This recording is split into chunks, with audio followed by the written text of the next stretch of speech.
Já vás dneska moc vítám na našem představení žáků 9B, kteří si pro vás připravili předvánoční pohádku s názvem Láska rohatá. Tuhletu pohádku možná znáte z televize. Je to původní pohádka režiséra Hinka Bočana a Karla Žaluda. A my už jsme moc zvědaví, jak se vám tato pohádka bude líbit. A dneska uvidíte příběh o milé a hodné Aničce v podání Adély Kiršnerové.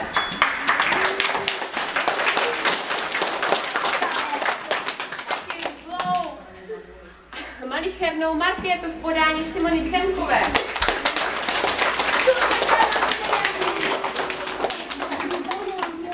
Chamtivou milovnici zlata v podání Terezy Hurtové.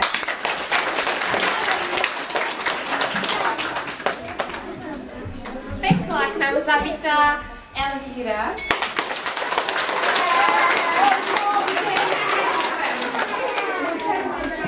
Máme tady taky legračního čerta Záprtka.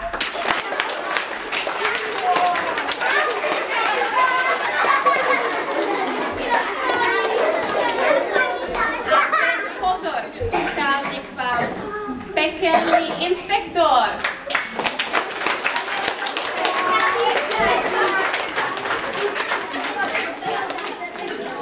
Máme tady i dva zlodějíčky, Bertu a Vitouše.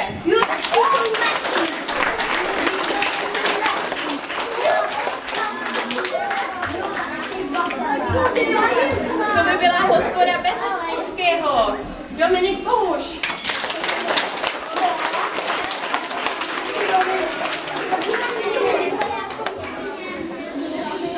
Přivítejte autorku scénáře Marii Lašínskou.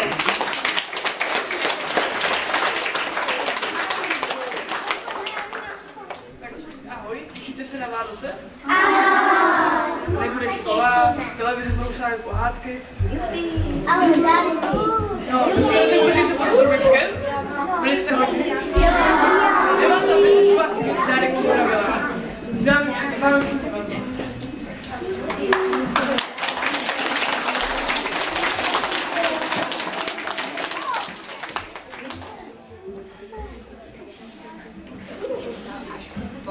V jednom domě žila milost paní, velká milovnice zlata. Vlastnila velký dům a zlatnictví.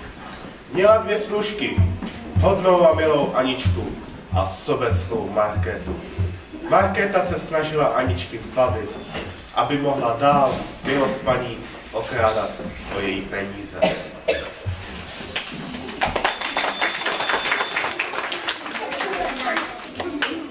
Jsem to na Angelu pěkně vymyslela. Teď už jí milost paní určitě vyžene. Bude si myslet, že jí okrádá Anička a ne já. Jakmile uvidí nad něj hornku zlaťák, už jí nikdo nepomůže.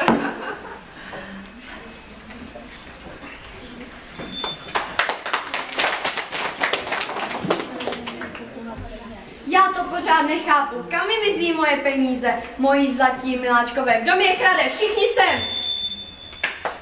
Která z vás mi chodí na zlaťáky? Přiznejte se, nebo s vámi bude amen. Já určitě ne, nedovolila bych vám ukrást ani dukát. Lže, jen se podívejte do jeho hrníčku. Určitě vás okrádá už hodně dlouho. Zlatý oči, milost paní, to Markéta má každou chvíli nové šaty. Co jsi to říkala? Že Markéta vám chodí na peníze. Ne, co jsi říkala předtím? Zlatý oči, milost paní. Ano, to je to, co mé tváři chybí. Andolo, připrav se na cestu, přineseš mi zlaté oči. Ale paní, to snad nemyslíte vážně, to je věc, kterou může snad jen sám Lucifer. To je mi jedno, jdi si kam chceš, ale do měsíce mi je zařídíš. Jdi už!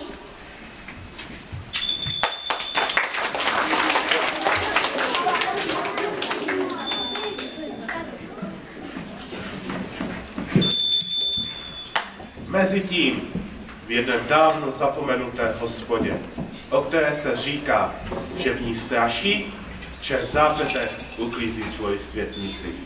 Je to čert hodný, který chce jenom zpět do pekla, ne, jakmile uběhne jeho 100 let služby na zemi.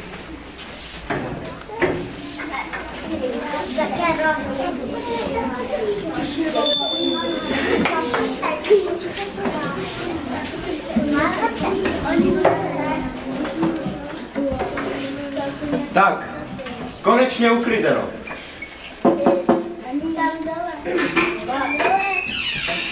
tady děláte? Přišli jsme ti pochovat ten tvůj kutloch tady. Není divu, že se tady usadili čerti. Už jsem tu zbyl jenom já. Kde máš kamarády? Nebyli to žádnými kamarádi. Nejprve je přestalo bavit chytat hříšníky, tak se rozhodli čekat na inspekci. A pak je přestalo bavit i to, tak se proměnili v kuřovky. Z toho po nich teda nezbylo. Přicházím k vám vybrat úpisy a přivést vás zpět do pekla. Tak jej jsou. Jak to bude, jen se najdu. Kde tady přece musí být? Tak honem, nám na práci jenom vás. Žádné bohužel nemáme. Takže přijdu za týden a běda s vámi, jak vás čeká další 100 let na zemi. 100 let? Tak já jdu hledat hříšné duše. Nikdy jsem to ale nedělal. Co je to tady? Tak je nám nějaká čára kouzel. Představ si, že bychom si mohli přičítat cokoliv. Peníze, zlato, prostě cokoliv. Auto pálí. Asi je to chráněno nějakým kouzlem.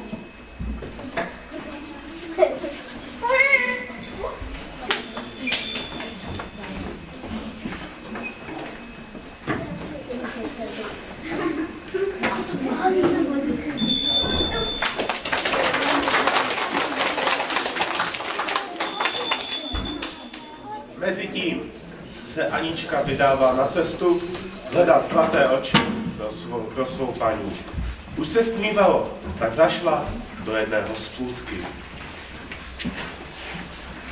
Co tady dělá samotno takové krásné děvče? Hledám čerty, abych paní mohla pořídit zlaté oči. Kde vidět, že jsi hodná, ale jít za čerty? Nechceš radši neuposlechnout rozkazu a usadit se někde jinde? Ne, jsem poctivá, co slíbím, to dodržím. Nevíte, kde bych je mohla najít? Říká se, že v nedalekých skalách čerti opravdu jsou, ale radím ti, rozmysli si to pořádně. Dobře, rozmyslím, děkuju.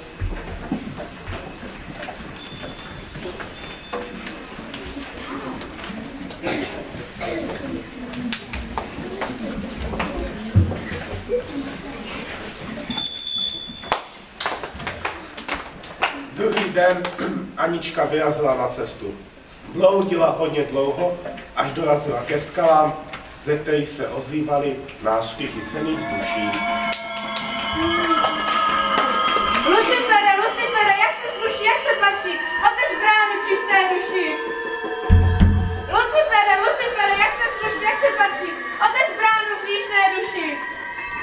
Lucifere, Lucifere, zavři bránu do pekla. Hříšná duše utekla. Co děláš, nech mě být? Ty ses asi úplně pomátla, koho peklo jednou chytí, už ho nepustí. No a co? Co tady vlastně děláš? Hledám čerty, abych paní mohla pořídit zlaté oči. Ta tvá milost paní asi nebude zrovna nejhodnější. To ne. A co tady děláš ty? Já potřebuji sehnat hříšné duše, abych se mohl vrátit do pekla. Víš co, pojď, pomůžu ti.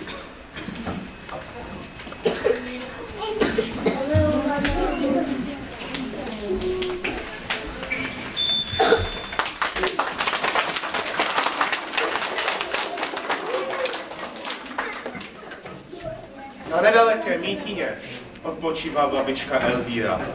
Je sice z pekla, ale čarovat už dávno skoro úplně zapomněla. Kam jste to jen dala? Ahoj babičko. Ahoj, Zápetku, co tady děláš? Byl za mnou inspektor a mám mu sehnat alespoň jeden úpis. A tady Anička musí paní sehnat zlaté oči. Uvidíme, co se dá dělat. Ve tvé hospůdce je 30 kniha kouzel. A v ní i kouzlo na zlaté oči. A Záprtek by mohl sehnat úpis od Markéty a Milost paní. To by pro krásu a bohatství podepsali cokoliv. Tak domluveno. Pro tu knihu se můžeš vydat ještě dnes. Já pro nic s tebou ale nemůžu, protože jsem byl z pekla vyhoštěn. Musíš ale říct Brundibárum piškodňou. Tak já jdu. Ty se nám snad zamiloval, co? Já? Do Aničky? Ne. Teda možná trochu. Anička. Anička! Já zapomněl, knihu může vzít jen čert, musí mi poslat svou kouzelnou lahvičku. Utíkej!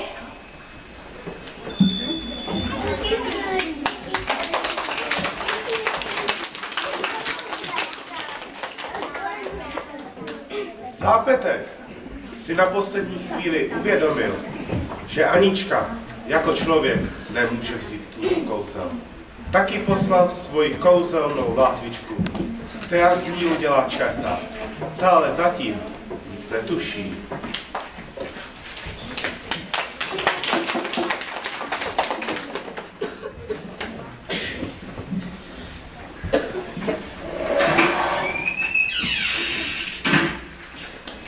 do ní baru piškodnou.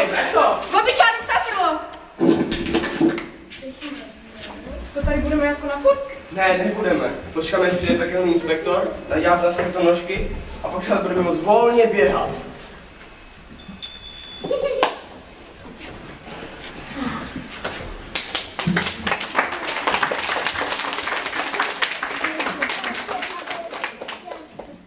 Aničce se podařilo získat knihu kouzel a už se vrací za zápetkem a babičkou Elvírou.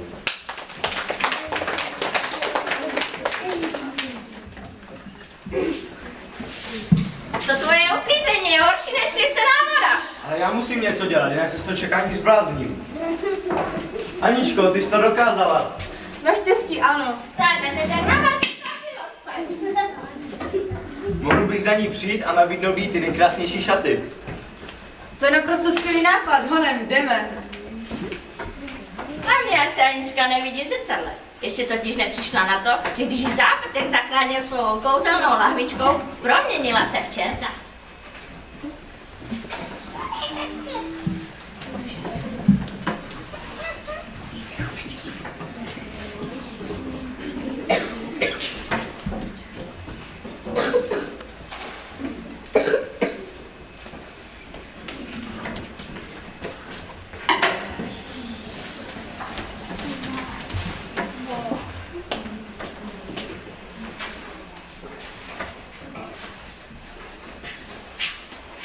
Co pak chci za ty šaty? Nic velkého, jen podpis krví. No, to jsem mohla čekat. Ale nevadí, pro ty šaty to udělám. Ty šaty vám budou k dispozici rok a den, 366 dní a 366 nocí. A co bude pak? Pak, jak bych to řekl, budete k dispozici vy nám. Být k dispozici takovému kavalírovi, to pro mě bude skoro čest. Tady, prosím.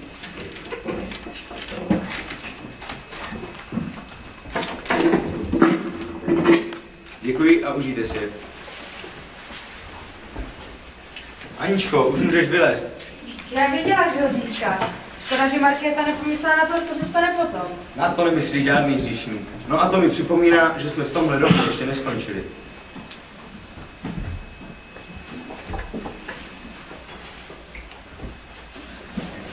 Pomoc, čerti! Ale přece byste se nás nebála. Co pak to tady máme? Pekelná kniha čar a kouzel. Varuji vás, nečtěte v té knize.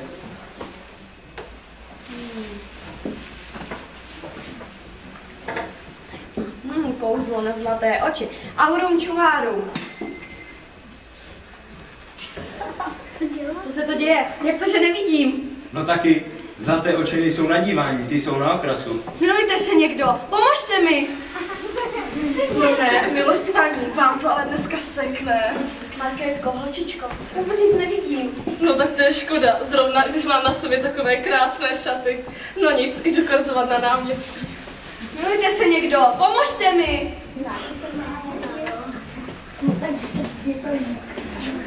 Co to se mnou je? Já mám rohy.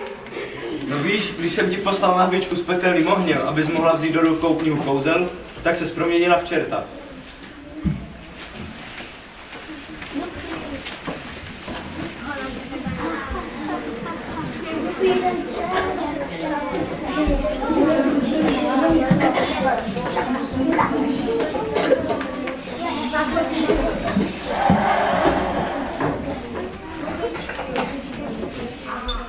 Musíme se to nějak dostat. Za chvíli se ozve bum a prásk a přijde. Tak rychle, jména, hodnostní nahlásit a úpis od žindíka odevzdat. A na cestu do pekla se připravit. A ať to lítá, nemám na starosti jenom vás. No, upis, ono je možná lepší, že tu ještě není. Není, no tak to máme, nesplnění podmínky dodat upis do týdne, porušení paragrafu 10, pojďte se mnou. No, kdyby to šlo, tak bychom šli. Grand dokumento, brz! To je špatně, to nemůže být ani horší. Já myslím, že může. Když čert dopustí, že kniha kouzel opustí pobočku, tak to je porušení paragrafu 385. A pak jsem ještě přišel o kouzelnou lahvičku. Porušení paragrafu 805. A co je to za paragraf, když se čert zamiluje? Na to žádný paragraf není. To je vzpoura. Anarchie. To je pověst pekla a ohrožení. Odebírám ti všechny znaky čerta, všechny schopnosti čerta. Odebírám ti... Hlavně si odeberte tohle. Co je?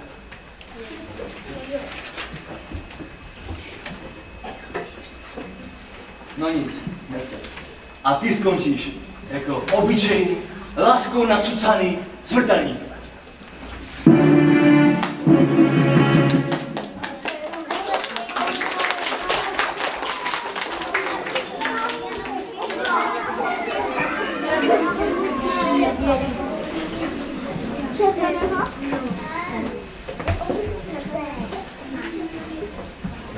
Vitouš a Berta se dostali do pekla.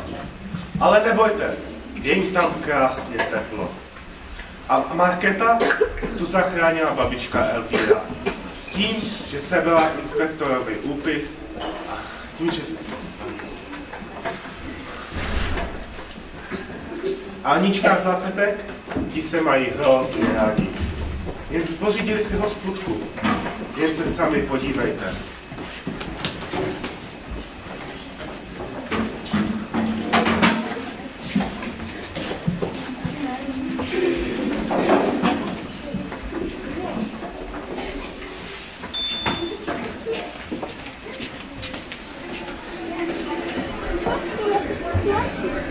Prosím.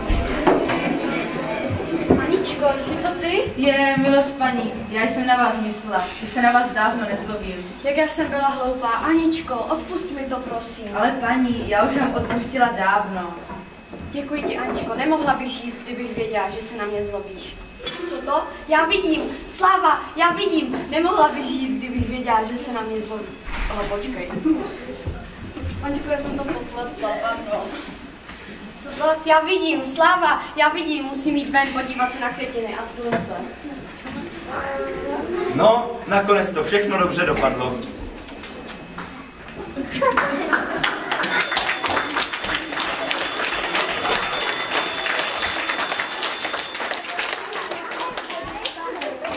Tak co děti, líbila se vám naše pohádka? Tak teď mám velký potles pro naše hlavní postavy.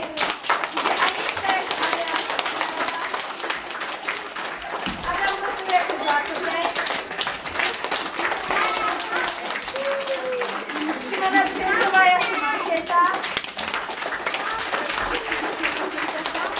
Tereza Hustová jako milost paní. Dominika Hesková jako babička Elvíra. Daniel Kroštěn jako inspektorní inspektor. Dominik Bohuš jako hospodský. Dalibor Budešek jako Berta. Jakub Borun jako Vitouš. Jaroslav Kábek jako Vypravec. David Hudlička jako Zvířáč. Lucie Hozová a David Občan jako zákazníci. A Mariana Šuška jako scenaristka. Tak ještě jednou velký potlesk.